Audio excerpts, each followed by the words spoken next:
Welcome back to the Nerdrotic podcast. My name is Gary Buechler from nerdrotic.com. I am in San Francisco, California, and I am with my co-host down in Toluca Lake, Jon Reed. What is up, John? I just got done praying to Technical Boy and the New Gods, so I got my gear ready to go, bowing down. Awesome. How's it going, man? Oh, it's going great. Going with the Dead Laura stuff. This shirt actually glows in the dark. We're not going to do that right now. We're not going to test that one. We are here recapping American Gods, episode 5, Lemid Scented You. And we are back live together. We had major scheduling conflicts, both worth it, by the way, for both of us. But I was at a UFO conference. I was at Contact in the Desert, and that was effing crazy. Got to meet Georgios Tsoukalos from Ancient Aliens.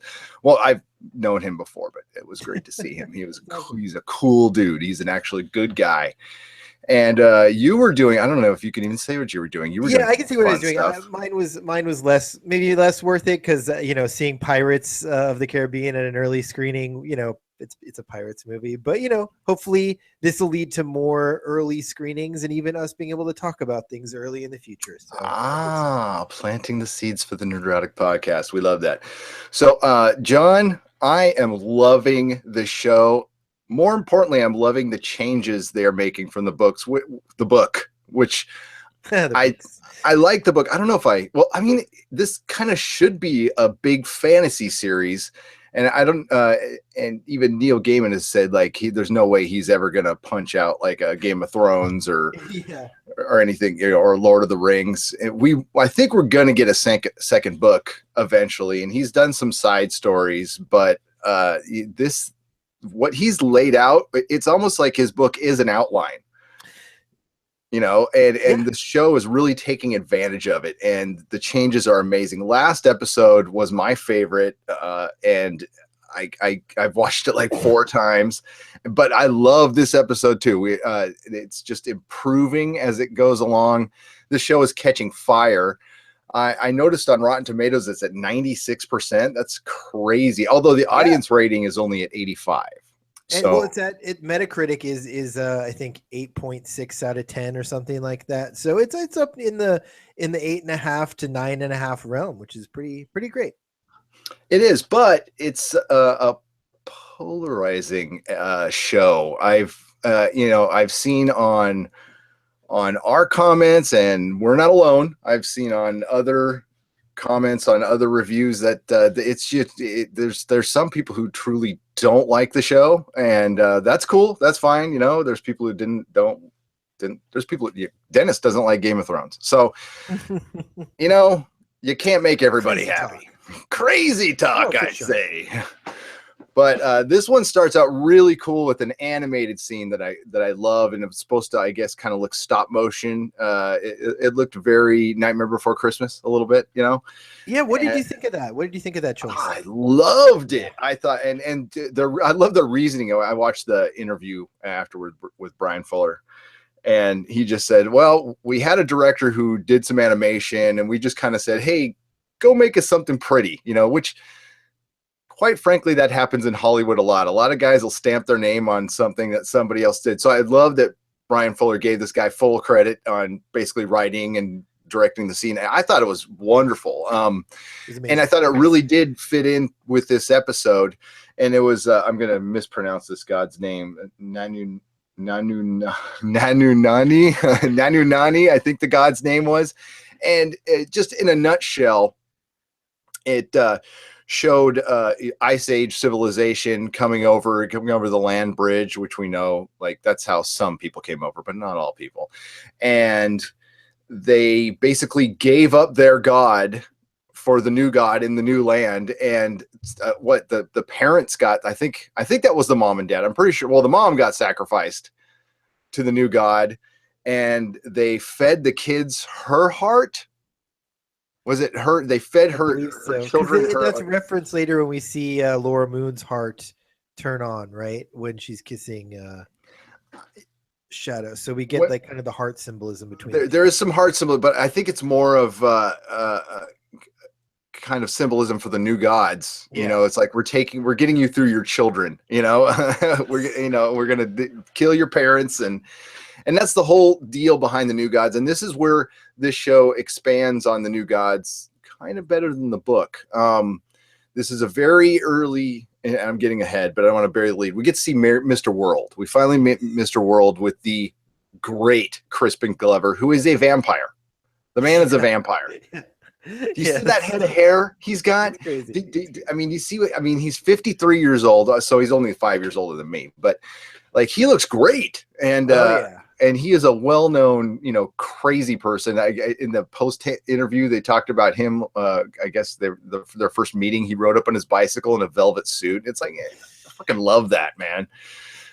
Gotta love it. So he's awesome. He's so great. Anything he's in, he's so good. I remember when he was rumored to play the Joker, and I was so excited for Crispin Glover's Joker. And look, I think every iteration of the Joker has had some huge pros. You know, I like them all. I'd love to see Crispin Glover play the Joker for sure. But anyway, he was so good in this. His entrance was fantastic. He's got the new gods all in one place. He can carry a scene. He's amazing. I love that he's in the show. And I'm just gonna pass off a little hint without saying any names and spoiling anything who haven't read the book. But how do I word it? Crispin Glover is perfect casting for this character. Just perfect. And he'd almost be perfect in there's another place this character is, which I won't say, but those of you who've read the book will know. I think he would have been great casting for that too. So, and I'll leave it there. Yes, I thought that was great. But you know, it starts out right where the episode left off last week, and Shadow. I just wonder add one more thing about the intro. Sure, go ahead. They've upped their game every week because the intros have been some of my favorite parts of these episodes, and every single one has just got better and better and better and better. You know, we've had our issues with some stuff here, but I just have to say that both with the past God vignettes that they have opening each show, and with each episode in general, I think this show has done an amazing job of just continuing to up the game for themselves episode to episode. So it's impressive. It's really impressive what they're doing here, and especially with that intro section was just so cool. I love that they just completely went off book and went, well, not off book in the storytelling, but like in the fact that they did this like animated vignette. We haven't seen that, you know, so each one has its own visual style for each god in a way, and I like that they're doing that. It's just very, very cool. Well, at the rate they're going now, they're going to have to add to the Coming to America scenes, because there's only off the top of my head, I can't remember, correct me if I'm wrong, I think there's like 7 or 8. So next season they'll have to do whole new ones, which is great. I'm completely looking forward to it. And the animation was cinematic. It was really well done. This show looks pretty. This is a pretty show, and this must cost a lot of money for stars. This looks very expensive. But we get into Shadow talking to Laura, and I love that the first thing, it's not that she's, oh hey, my dead wife is sitting there. It's you fucked my best friend. I knew it. That is so true. It's like, and she even tries to bring it up to change the subject. She's all, what about this miracle that I'm here? He's all, no. I want to talk about you fucking my best friend. And then she gives him, how much do you want to know? And Laura is using the words of the writers of the show, is a dick. Laura is a dick in every sense of the word. But I enjoy watching her. Is there something wrong with me for that? No, she's compelling. She's an extremely compelling character. She is, though. She's kind of a handful. Yeah. And nobody I would date for sure. But I love that you know, when Shadow kind of throws the pillow at her, that was kind of cool. See, he's like, I just want to make sure you're real.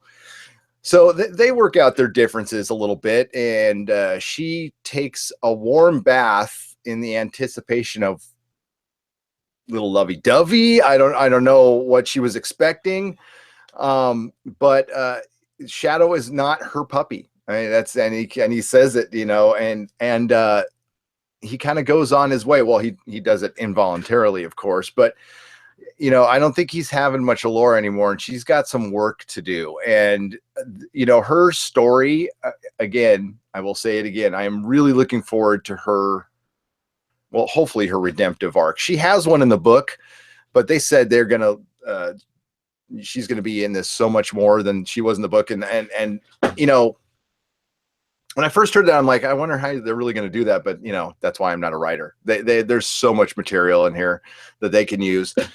And we finally get. What do you think of the look of her? Like the kind of patchwork, you know, post-morgue look for Laura. Post-mortem stitching. Yeah. Ew. Yeah, that was really well done. It was cool looking. And I don't know. There's just so, you know what? That's the hard part about reading a book and doing a podcast about a show. It's like, how far do you want to go? Well, you know, they did introduce the fact that she is not going to look that good for very long, yes. Especially in hot environments. Saying, he was saying the meat's going to melt right off those bones. So. Yeah. So, and we'll get to Mad Sweeney in a little bit. So Shadow goes and Mr. Wednesday and Shadow get the dime dropped on them, and they get busted by a couple of cops, and we get a pretty good interrogation scene, actually. You know, basically Shadow doing all the right things, just saying lawyer, yeah, lawyer. and Mr. Wednesday going back to his crazy senile old man thing, which is just freaking great, just trying to stall time. And we find out that you know, they got the dime dropped on them via fax, and they knew they had GPS coordinates. They knew exactly. So the cop interrogating Shadow was, you know, a smart cop, and obviously more interested in, like, you know, your enemies look way more dangerous than you.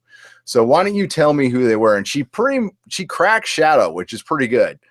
But not completely. And they finally put them in a room together.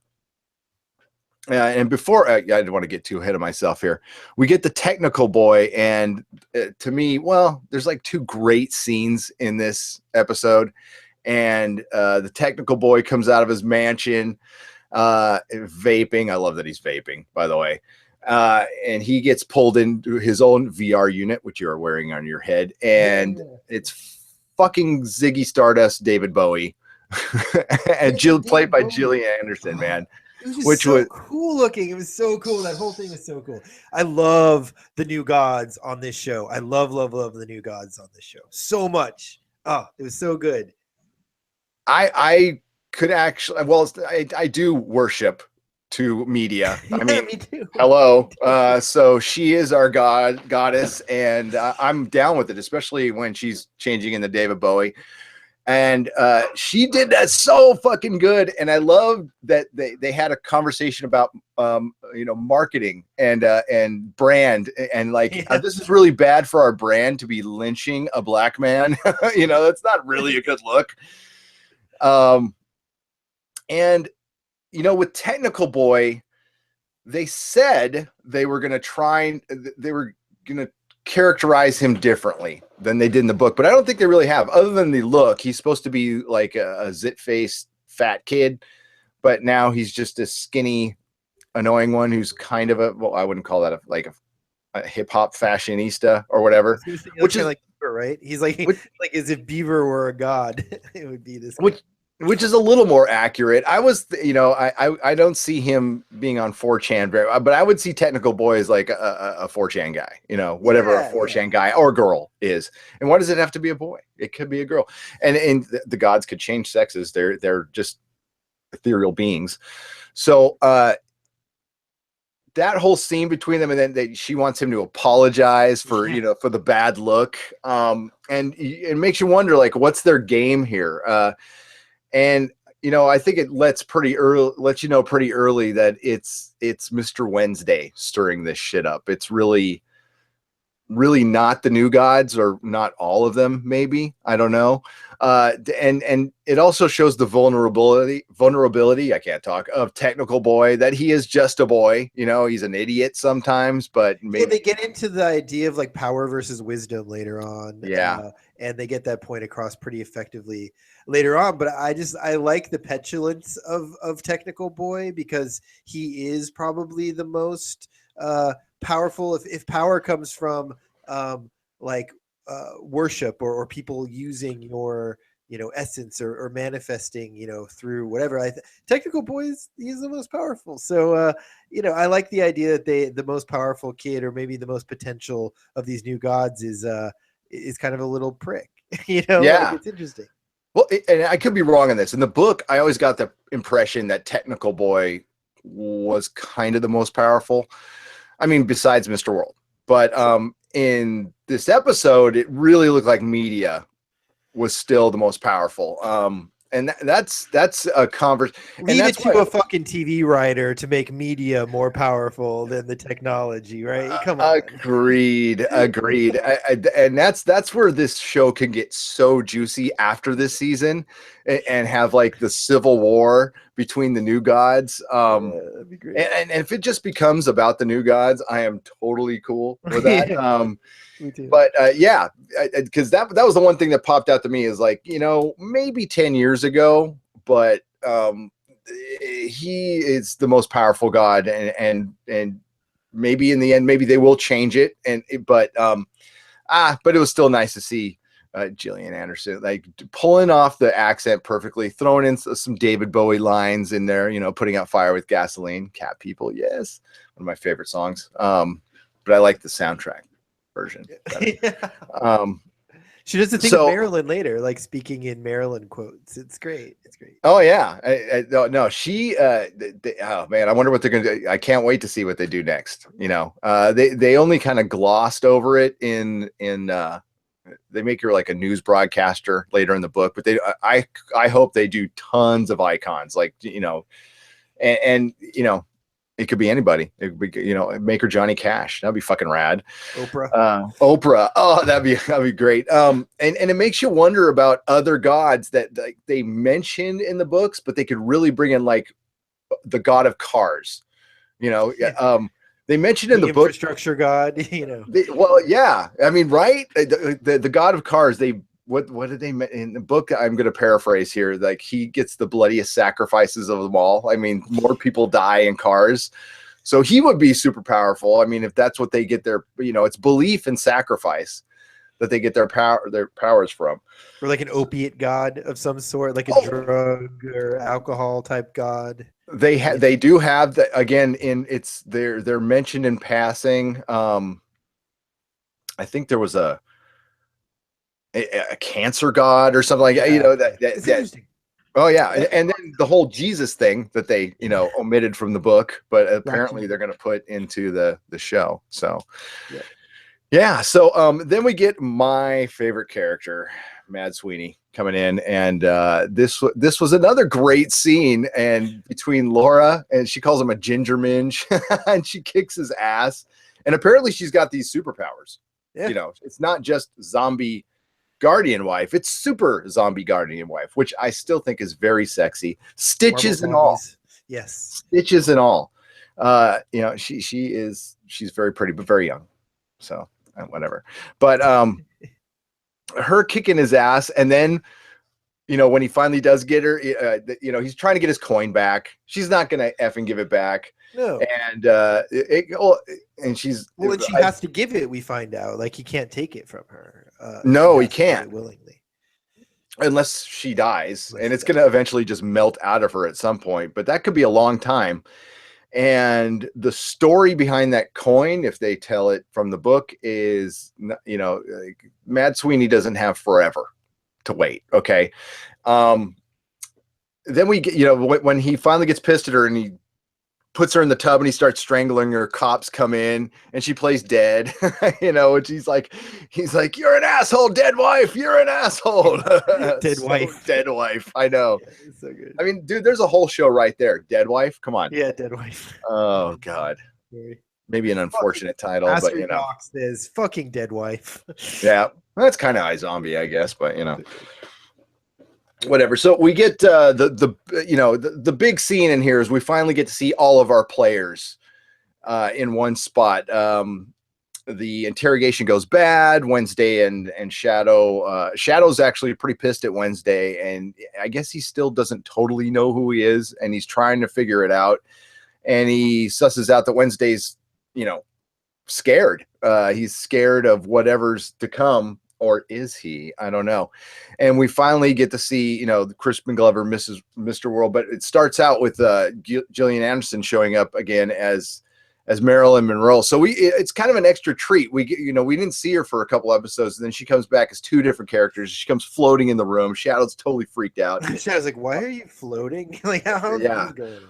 No, this whole scene was just freaking delicious, man. And they're trying to merge her, and yeah, the rebranding. It's a merger. So I know the Americanism. One side of it is just spewing out in this one. They're looking for a god monopoly, a godopoly, if you will. Yes, and he's Wednesday's a little worried about the supernatural antitrust laws in this.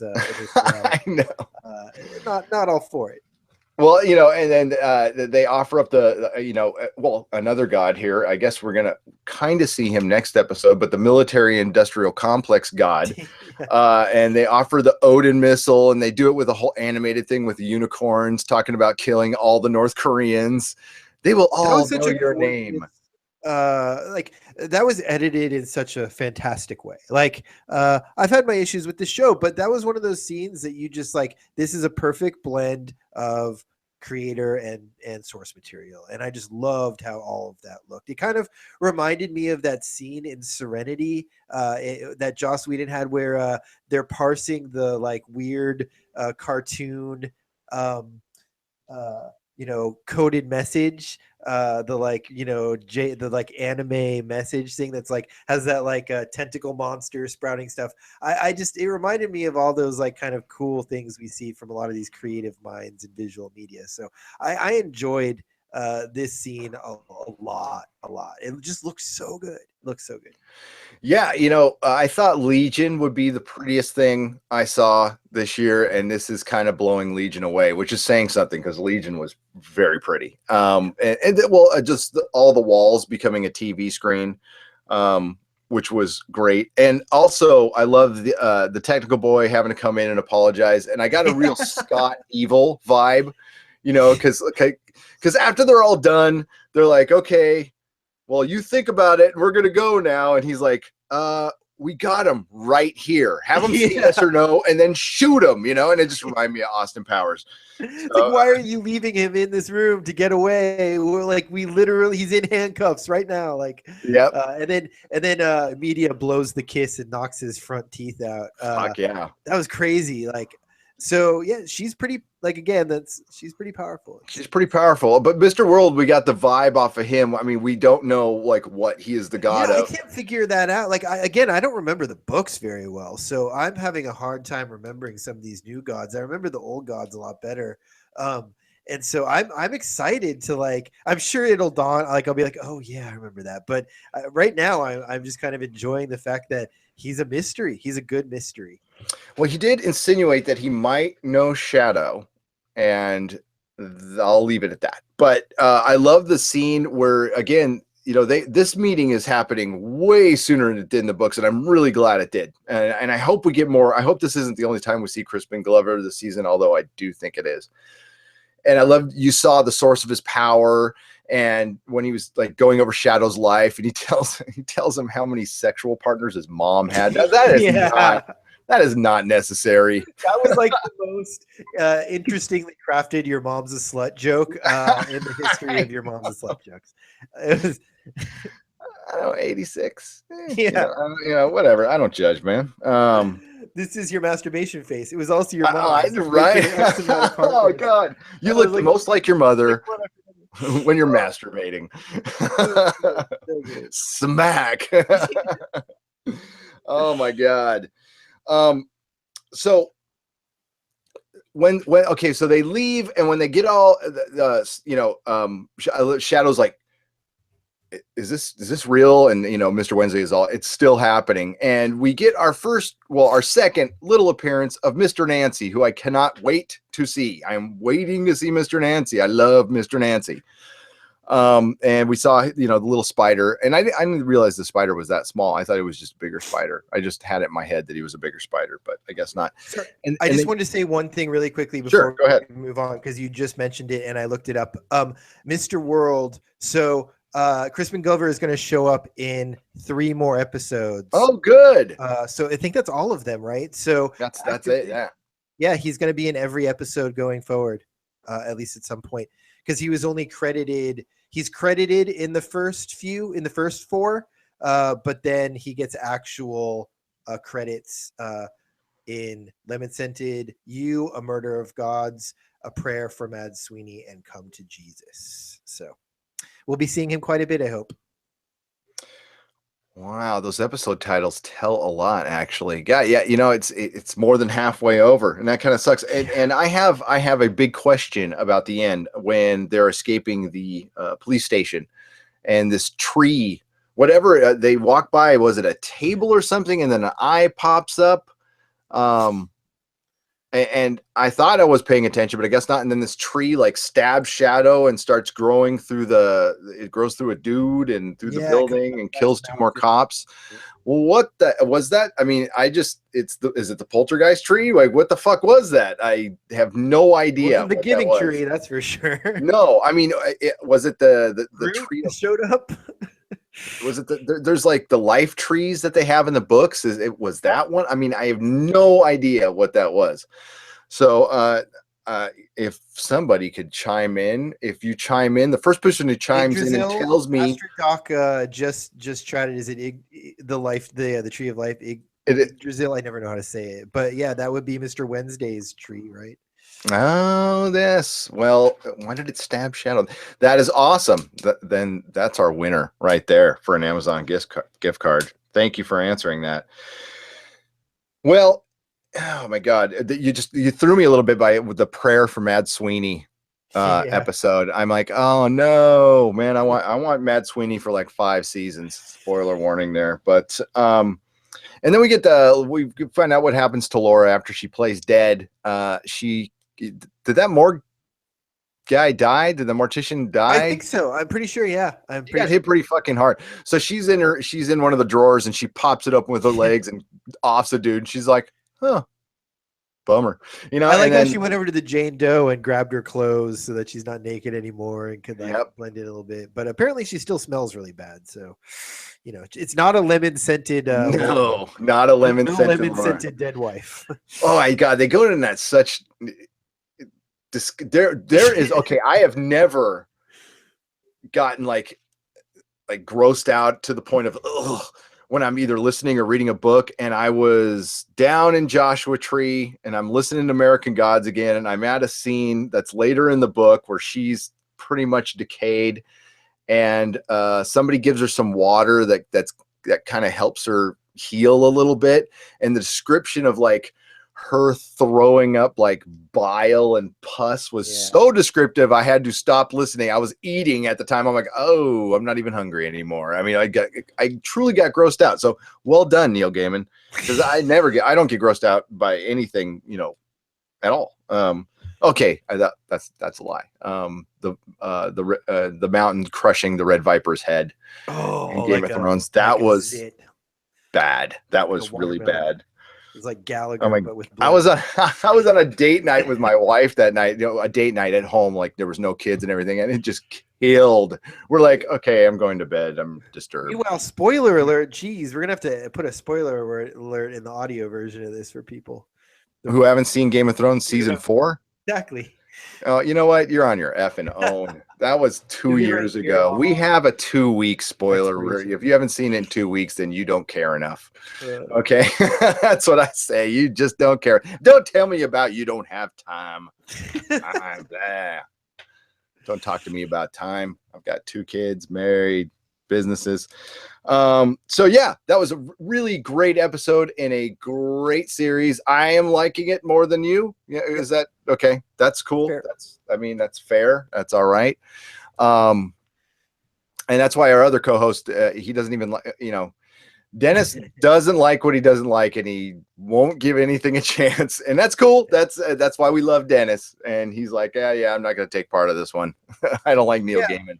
I'll always give it a shot. I tend to prefer things that are more like fun, right? Like I like the Avengers style of entertainment more than I like say the Dark Knight style, right? Like I like the fun, exuberant TV shows. Like I like to enjoy my experience if I'm taking time to watch something. So I don't usually go in for like the slow, dramatic stuff. So this is definitely along those kind of lines, like more artistic and stuff. But it is very fun to talk to you about it every week, and there are definitely things that I like about it. So I'm trying to focus on those. And sure. Well, this is still, I mean, at its core, it is superhero. I mean, it is. Right. I love the New Gods. I wish that this whole thing were just the New Gods fighting each other.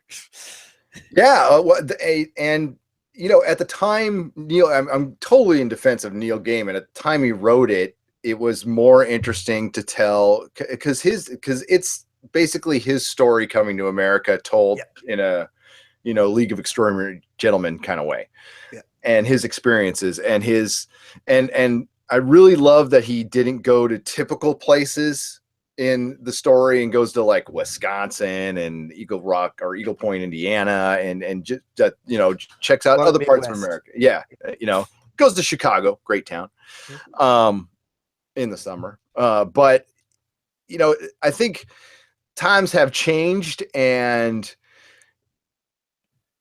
while the point of the newer gods, the American gods, hasn't changed, where they what their insecurity is they rise and fall, like all things do in America.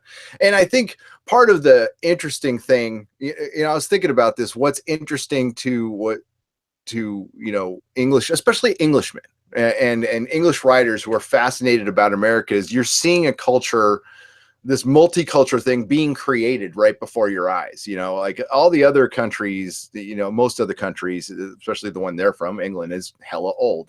And yes, I just use a Bay Area. Hella old. It's hella old. And you're just seeing something create, and we're such a throwaway culture. It's kind of like a Japanese kid with anime. They read it and toss it. Like where we collect our comics, it's right. It's fascinating. And I never, I don't think about it too much because I live here, but, our culture is bizarre. Yeah. It's very bizarre. I mean, look at us, we're bizarre. Yeah. Oh, that's okay. If you guys want to hear more about what we bizarre guys have to say, you can head over to our website. It's at www.nerderotic.com. You can see all of our shows. Right now, we're covering, obviously, American Gods, also Doctor Who. That's my favorite show that we're doing right now. And we'll be posting more episodes of our Genius podcast coming up. We also are working on our 100th episode of our official Nerdrotic podcast. It's the episode that started all of this. It's our new show. Entertainment news show, but yeah, it's pretty fun. So that will be dropping this week. You can also like us on Facebook. It's facebook.com/nerdrotic podcast. If you go there, you can get all of our updates, comment, ask questions, but make sure to like us so you get all of those updates and notifications. You can follow us on Twitter. I'm Jon Reed 16. Gary is at Nerdrotics. That's with an S, and it's our official Twitter feed. You can also find Dennis and Melissa. Dennis is at DeForce, and Melissa is at Agent Bossy Boots. Melissa is also managing our Instagram, so you can find us on Instagram. It's Nerdrotic on Instagram over there. And make sure you comment on this YouTube. You may win a prize pack for commenting. It helps us a lot to get comments so we can see what you guys are liking, what you're not. And most importantly, equally as importantly, subscribe to us on iTunes. Review us there. Leave us a star rating. That's what helps us get found through the search engine. It helps a lot. So that's the spiel on what we are doing these days. Astrid actually says a lot of this is tying into Norse mythology, which is why she selected Yggdrasil. God, I can't say it. It's like my nemesis. But Gary, What do you think of how the show is balancing the kind of Norse aspect of all of this and the American, like this war between Mr. Wednesday and the New Gods? What do you think of the kind of screen time each group is getting right now on the show? I think it's actually it's perfect. I mean, we don't want to get too many. I mean, we love the New Gods, but I think it's because we're getting them in small hits, and everything they do is dosing perfect. Us little by little to get us. Yeah, I mean, think about Darth Vader scenes in Star Wars movies. There's not a ton of them. There's just a few, and they're all gold.